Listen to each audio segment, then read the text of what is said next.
Good day and welcome to Predators Proclivity, where we look at data from the season for the NHL Nashville Predators and make comments upon it. I'm your host, Preston Proctor. Feeling a little better today and not quite kicked this bug.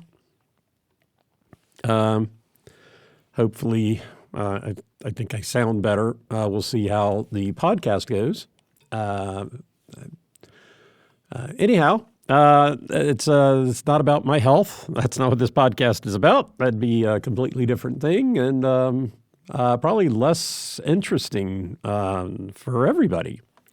Anyhow, the Nashville Predators back in the USA. Back in the USA, playing Seattle tonight. They did get a win over Vancouver.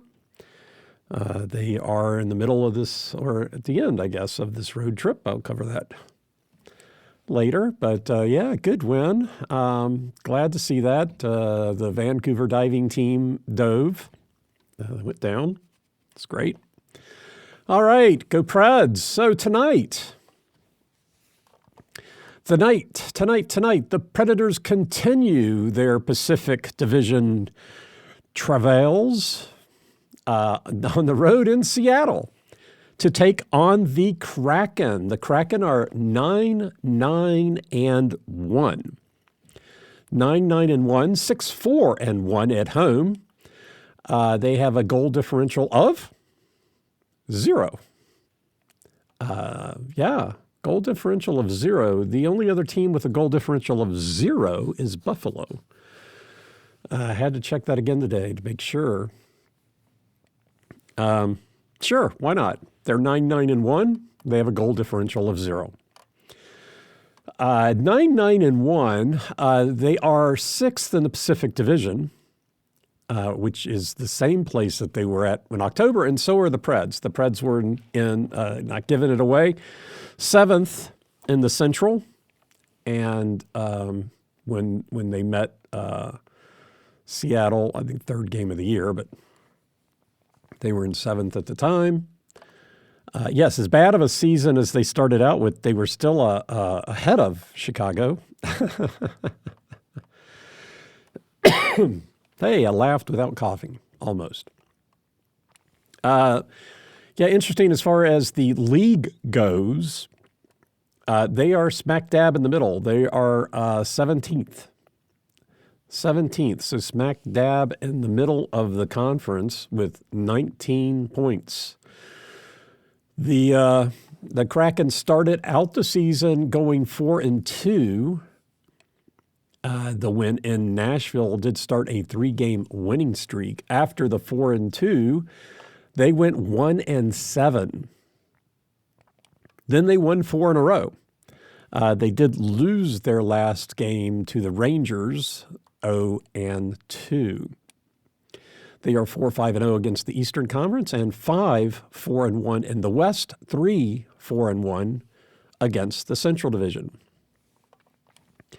Goaltender Joey Decor. I know I'm pronouncing that right. Wrong. I know I'm pronouncing that wrong. Decor. Another French word, usually an apostrophe in there, but I'm not sure how he pronounces his last name. I should. He has gotten most of the work. He's 8-3-1.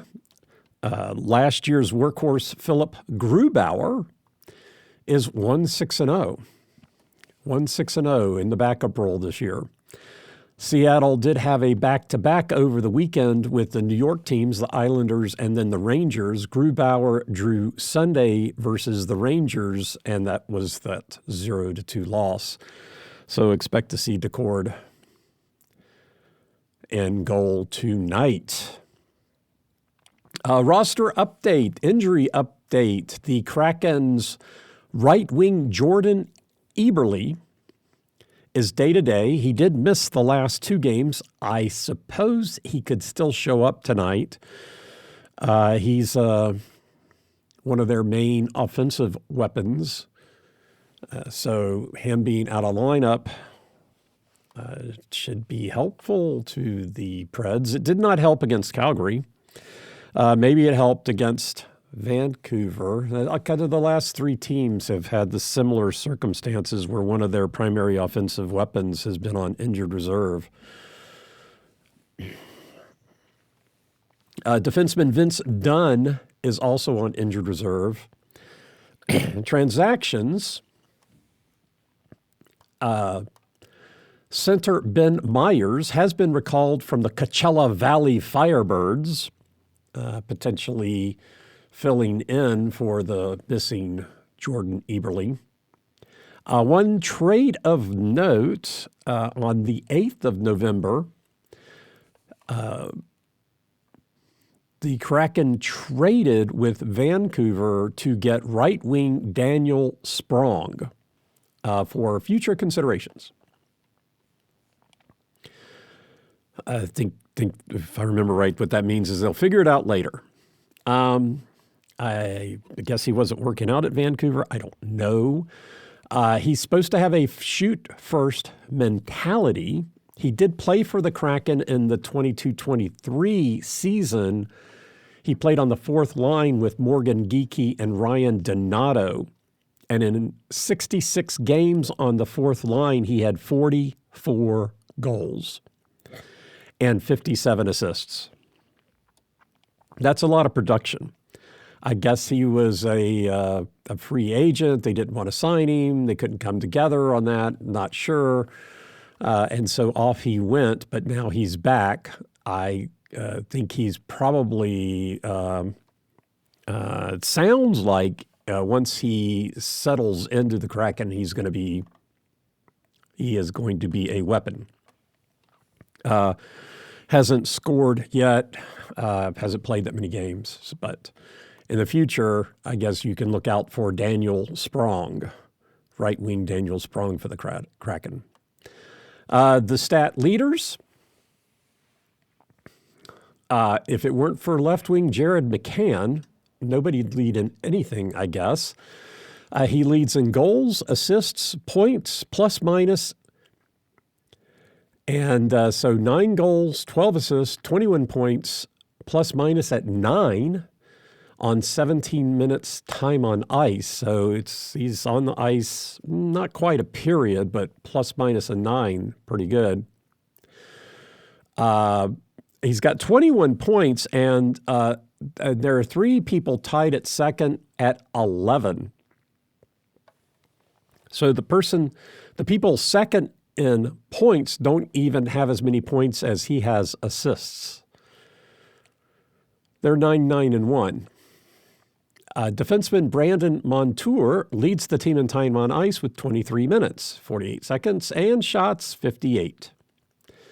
Center Yanni Gordy leads the team in penalty minutes with 30. Had to look that up. 2 fights, a game misconduct, and he had a double minor.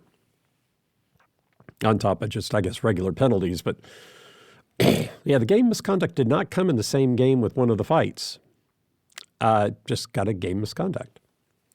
Right wing Eli, I guess that's how you say it, E-E-L-I, Tolvanen, Eli Tolvanen, leads in scoring percentage, 21.7, 5 goals on 23 shots in 19 games. Eberle on injured reserve is second, 20.7, 6 goals on 29 shots in 17 games.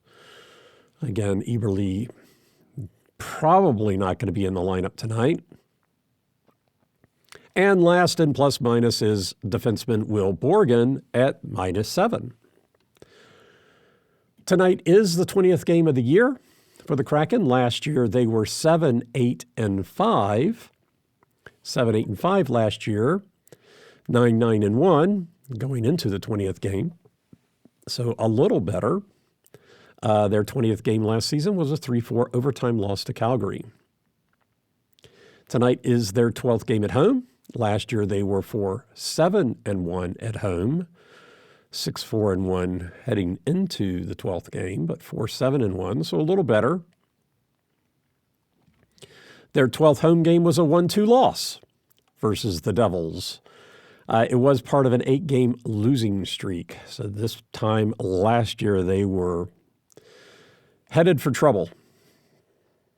Hopefully they're headed for trouble tonight. Tonight's game is the end of a 6-game homestand for them. They are 4-1 in it. They go on the road for 2 to LA and Anaheim. Kind of weird. I forget what team it was. I saw this. Was it Toronto? I forget. No. The team they went to it was Florida. Florida that they had just been to Finland, played Dallas, and they were playing a lot of back-to-backs against the same team, either home and home or 2 at a particular place. I don't see that much. But the Kraken have the same thing. After LA, they go to Anaheim, and then they play Anaheim in Seattle, and then they do the same thing with San Jose. They go to San Jose, and then San Jose comes to Seattle. So they play home and home with Anaheim and then San Jose. Why not? It just that always looks a little funky on the schedule. But that's the Seattle Kraken.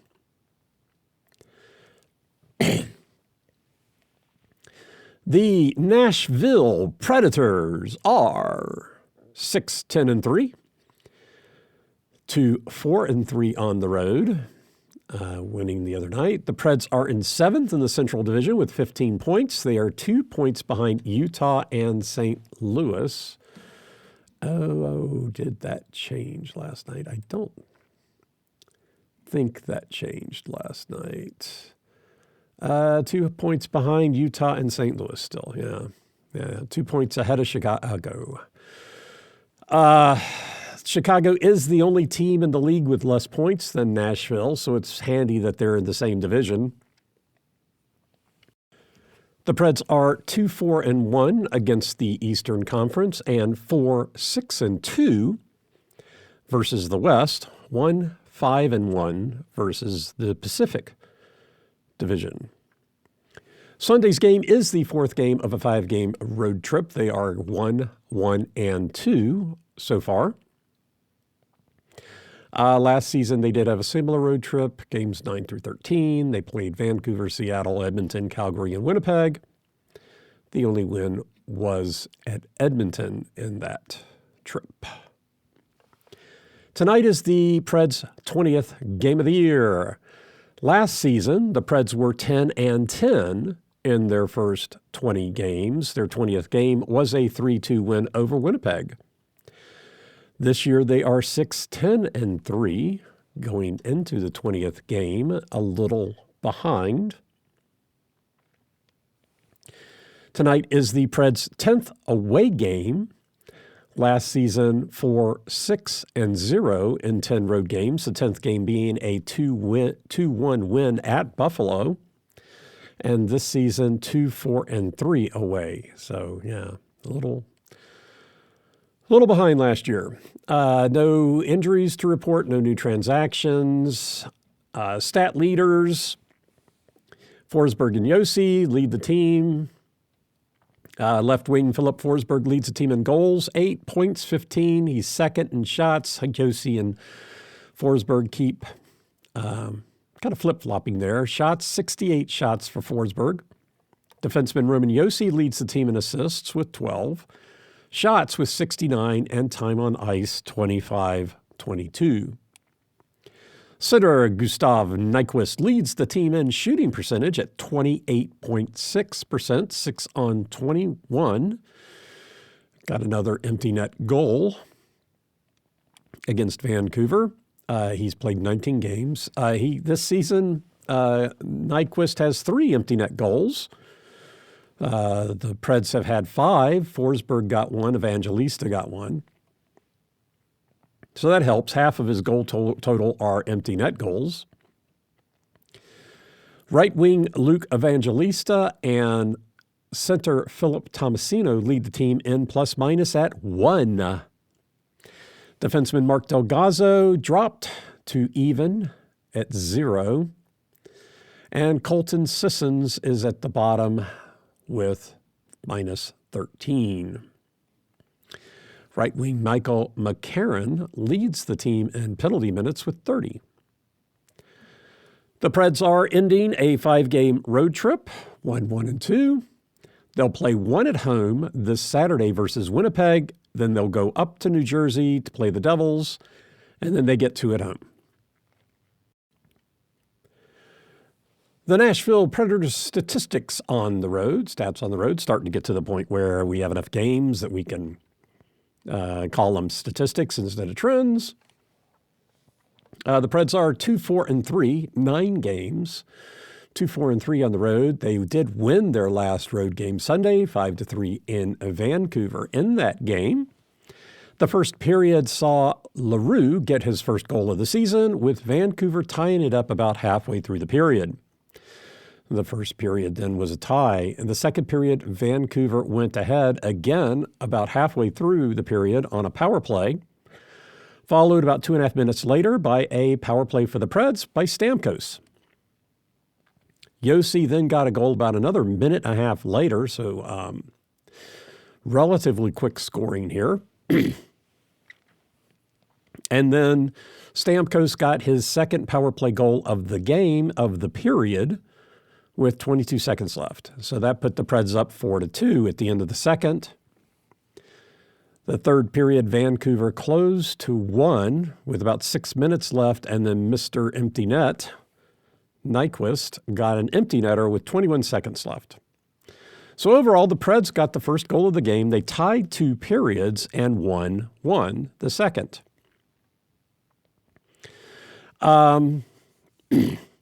So the first goal of the game,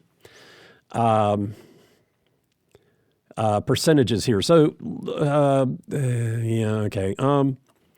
Overall, getting the first goal of the game, they're 8-11.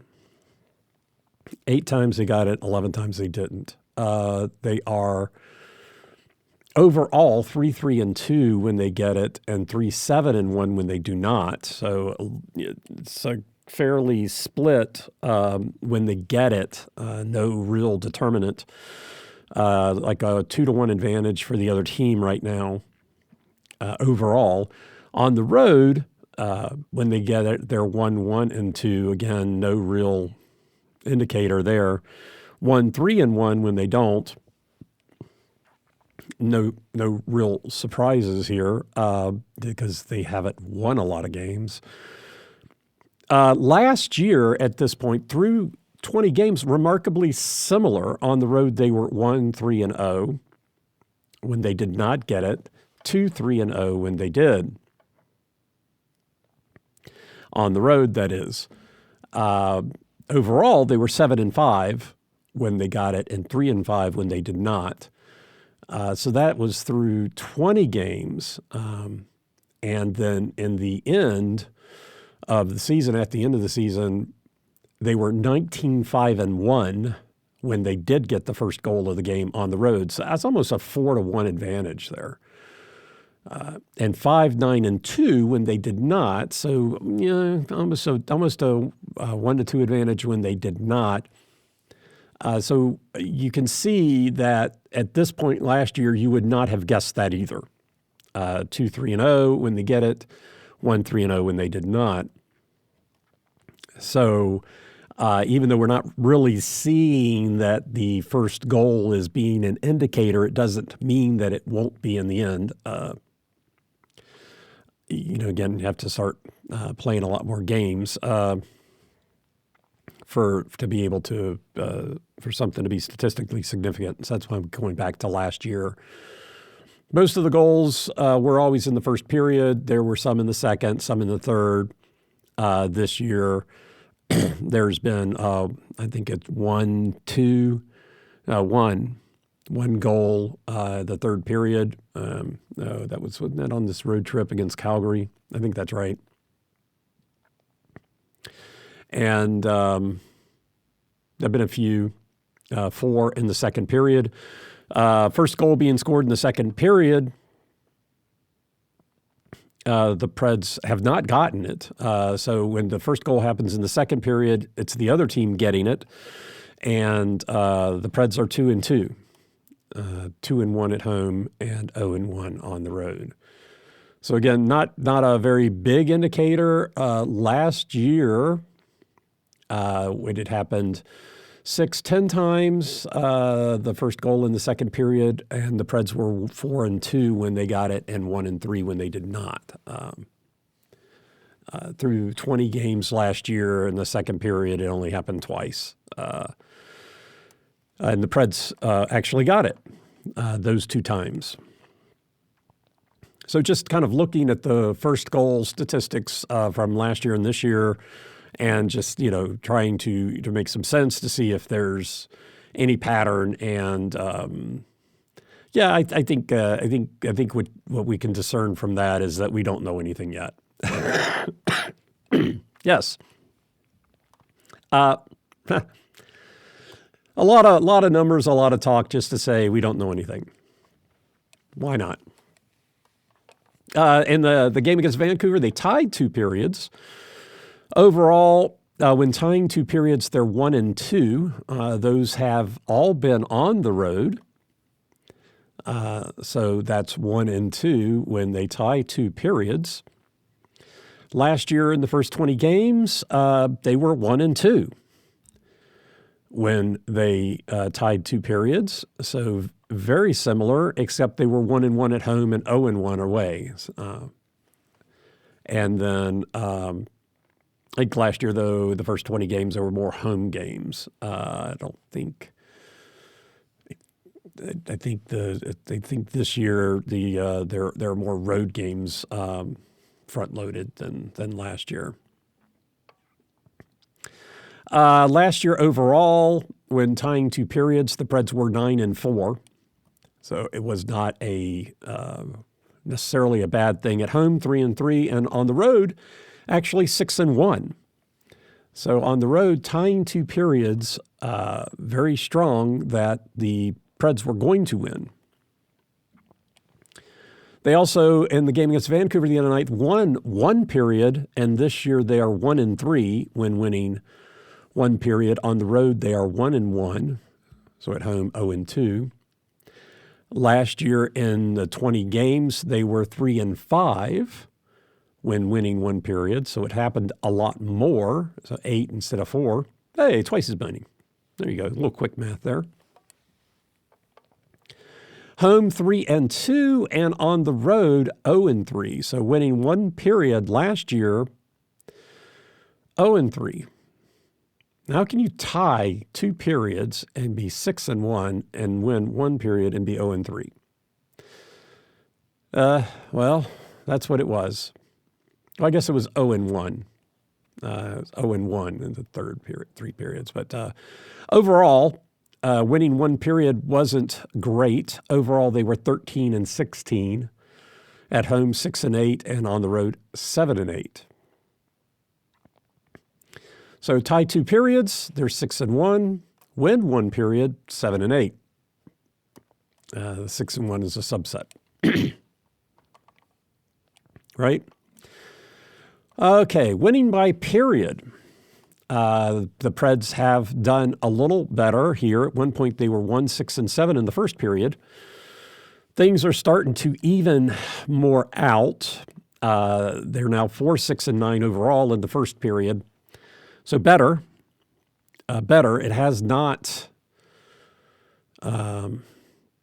result in better outcomes, but they are getting better in the first period. In the second period, 7-9-3. And then pretty even in the third at 8-8-3. Over time, they're 1-3. And all that's overall. On the road, the first period, 2-3-4. And this in the first. In the second, 3-4-2.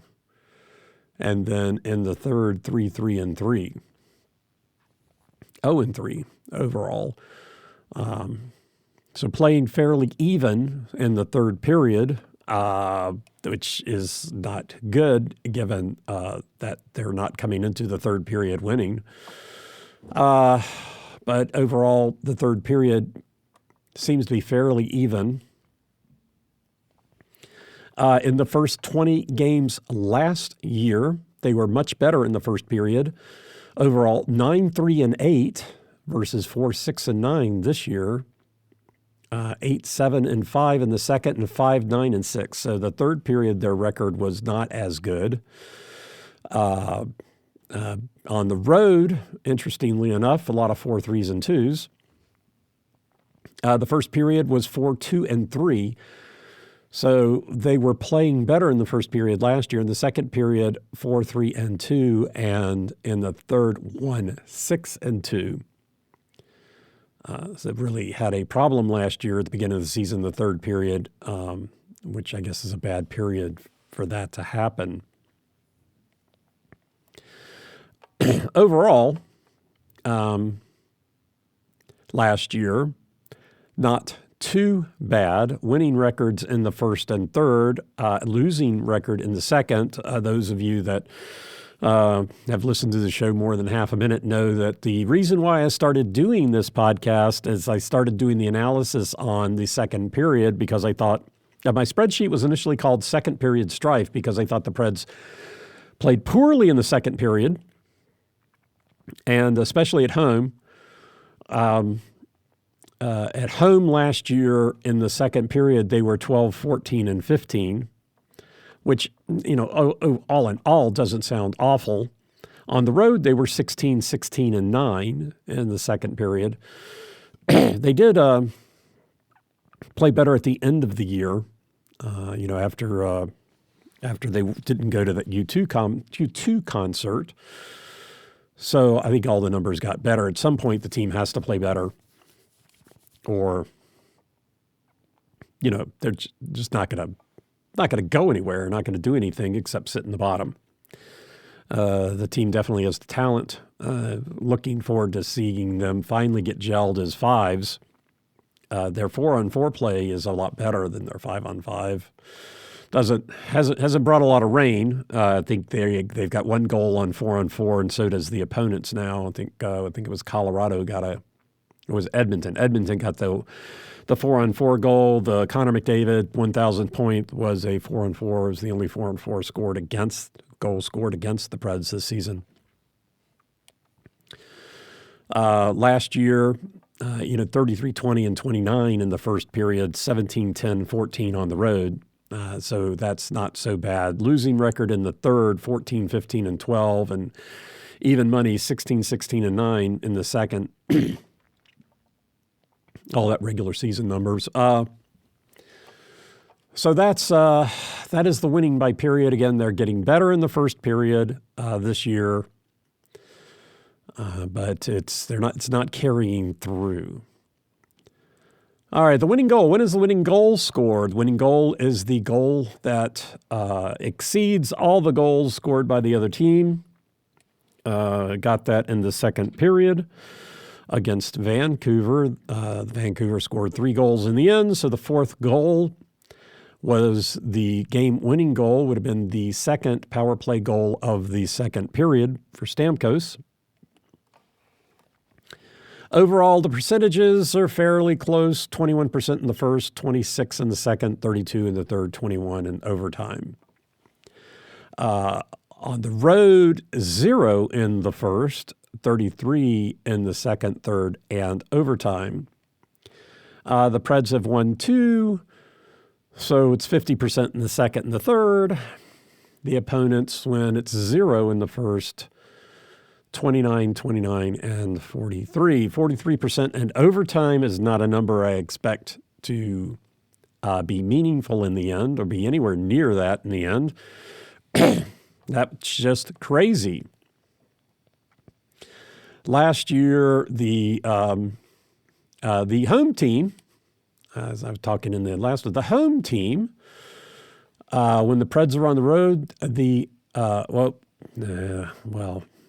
when the Preds are on the road, the home team wins in the second period. When the Preds are home, the Preds win primarily in the second period. So the home team, percentage-wise, wins in the second period. 65% for the that was last year. 65% of the time, the winning goal was scored in the second period by the opponents. And for the Preds at home, 39% of the time it was in the second period. The highest other percentage was 26 in the third. On the visiting team, primarily got the winning goal in the third period, with the Preds on the road getting 42% of the time in the third period, and the opponents in Nashville getting the winning goal 44% of the time in the third period. So I would expect overall the numbers to kind of drive back to something similar than that 65% in the second period by the opponents in Nashville, when they win, that is. That seems rather odd. So does the 0% in the first period for the season last year on the road. And in Nashville, 22% of the time when the opponents won, they would get the winning goal in the first period. But on the road, it was 0. The Preds at home, when they won, 13% of the time would get it in the first period. 17% on the road in the first period. So they were getting the first goal in the first period, but the other team was not when the Preds visited. That's really, really odd. It seems really odd. Scoring by period.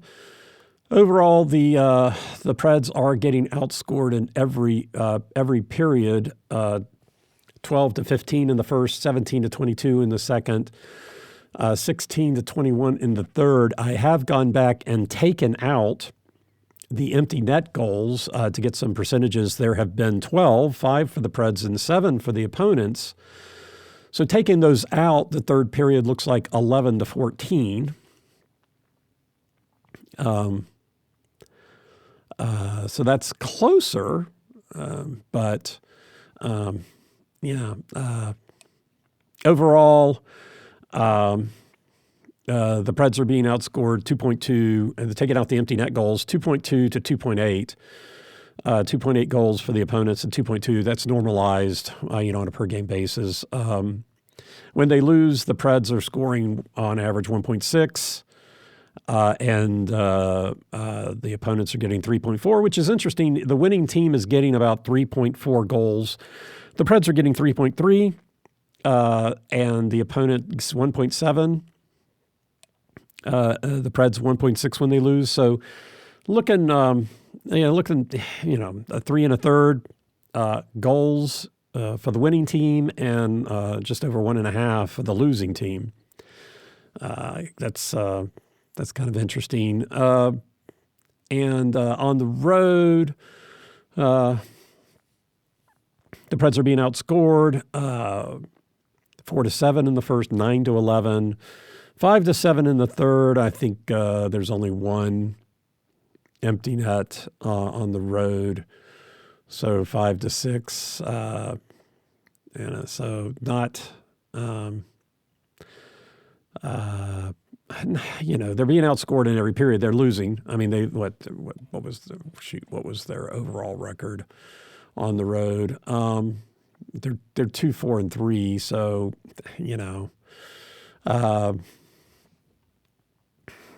they have a losing record. So they're going to be getting out. Hopefully, they're getting outscored. If they're outscoring the opponent and they got a losing record, somebody's math is off. I guess you could happen all in one game because what was it? Looking at the goals against differential.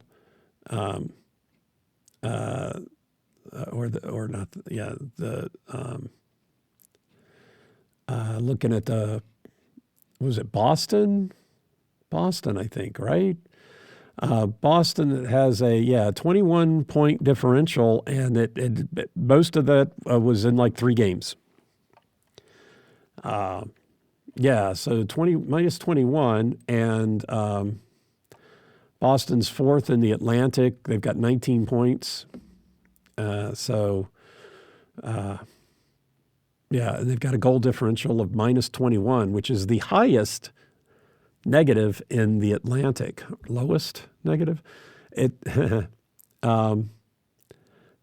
Actually, it was Tampa Bay in third place is plus 12. We've got the best goal differential.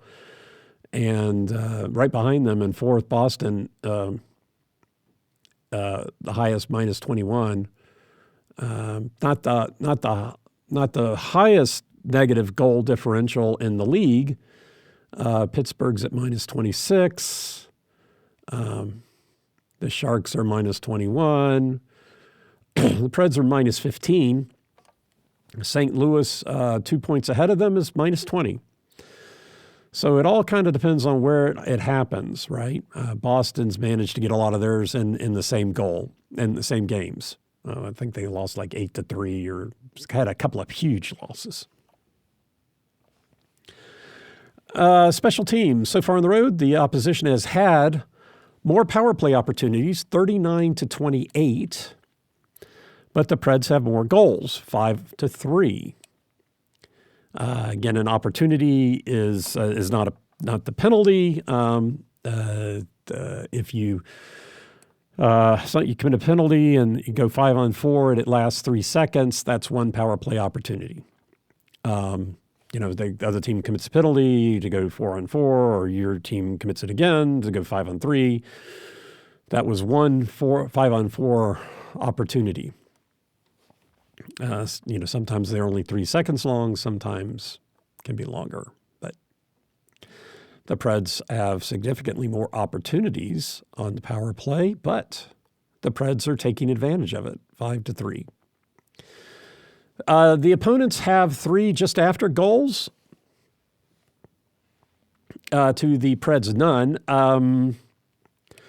Just after, it's my term. I don't know if there's an official term. I don't hear anybody else talking about this. It was something. The explanation of a just after goal for me is if you have a power play and you don't score on that power play, but within a minute of that power play happening, you score. And to me, that's significant because, sometimes it can be like 1 second after, in which case the effort on the power play did result in a goal. It just didn't happen during the opportunity. So I use a minute because it's easy math on the screen. A minute is probably a little long. Probably 30 seconds is more right. But I'm trying to make things a little easier on myself when I can. The Preds do have one shorthanded goal. The opponents do not. And they have 2 just after shorthanded, which is interesting as well. So they've got 3 in the shorthanded, just after shorthanded versus the 3 just after goals.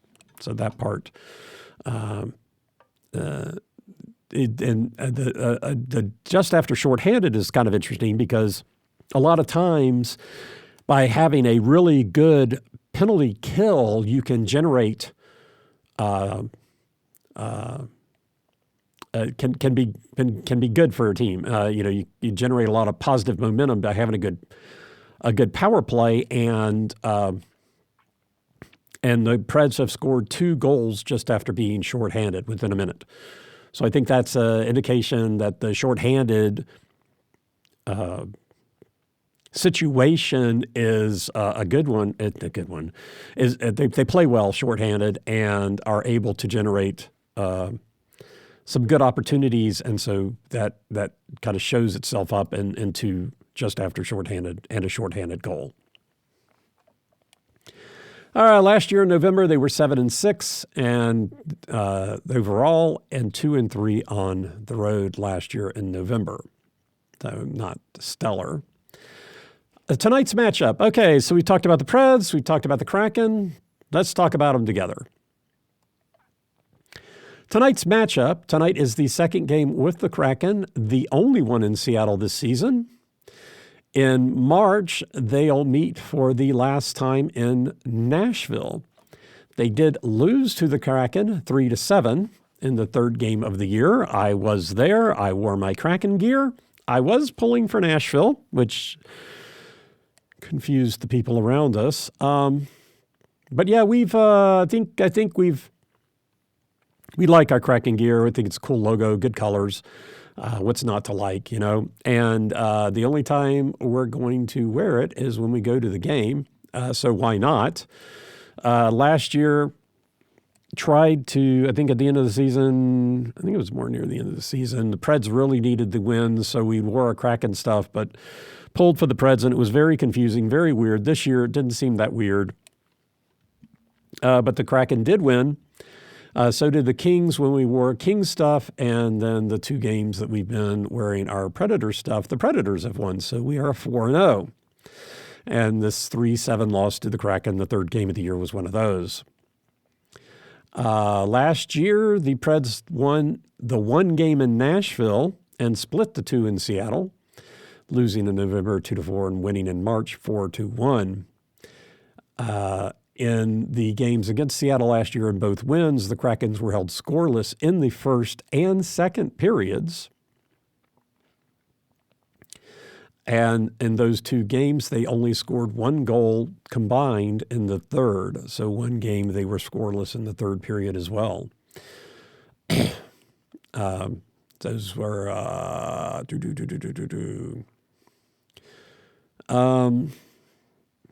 Seattle is ending a 6-game homestand. They are 4-1 on that homestand, and the loss was their last game. So they are coming in tonight's game, having lost Sunday to the Rangers with Grubauer in goal.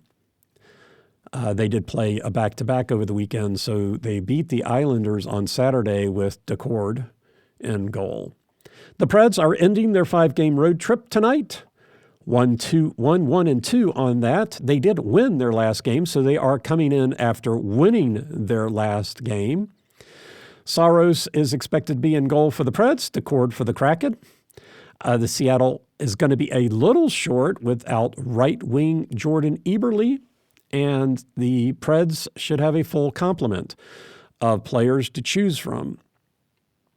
So hopefully the Preds can keep that momentum from the win in Vancouver Sunday night and pull it in to get a win tonight in Seattle. Go Preds. That is your game summary matchup.